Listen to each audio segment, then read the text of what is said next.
Welcome to Penrose Learning, where we make understanding easy. In this video, I will show you how to cook sloppy joe. First, grab a large skillet and place it over medium heat. Add 1 pound of ground beef and cook it until it's nicely browned, breaking it up with a spoon as it cooks. Once it's fully cooked, make sure to drain any excess fat. This simple step is crucial for a delicious and less greasy sloppy joe base, setting the stage for all the wonderful flavors to come. Now that your beef is ready, it's time to build those classic sloppy joe flavors. Add 1 finely chopped onion and 1 chopped bell pepper to the skillet with the ground beef. Sauté these vegetables for about 5 to 7 minutes, stirring occasionally until they become tender and fragrant. This step is key to developing a rich, savory foundation, ensuring every bite is packed with a delightful mix of textures and aromas. Next, let's create that signature sloppy joe sauce.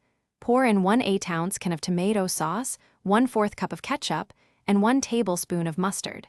Stir in 1 tablespoon of brown sugar and 1 teaspoon of Worcestershire sauce for a perfect balance of sweet and savory. Bring the mixture to a gentle simmer, then reduce the heat and let it cook for 10 to 15 minutes. This allows all the wonderful flavors to meld together beautifully. Finally, your delicious sloppy joe is almost ready to enjoy. Before serving, give it a quick taste and adjust any seasonings if necessary. Then, spoon the warm, savory mixture generously onto toasted hamburger buns.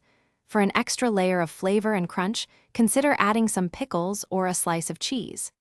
This classic comfort food is perfect for a quick weeknight meal or a fun gathering, sure to be a crowd pleaser. Thanks for watching. If this was helpful, leave a like and consider subscribing. See you next time.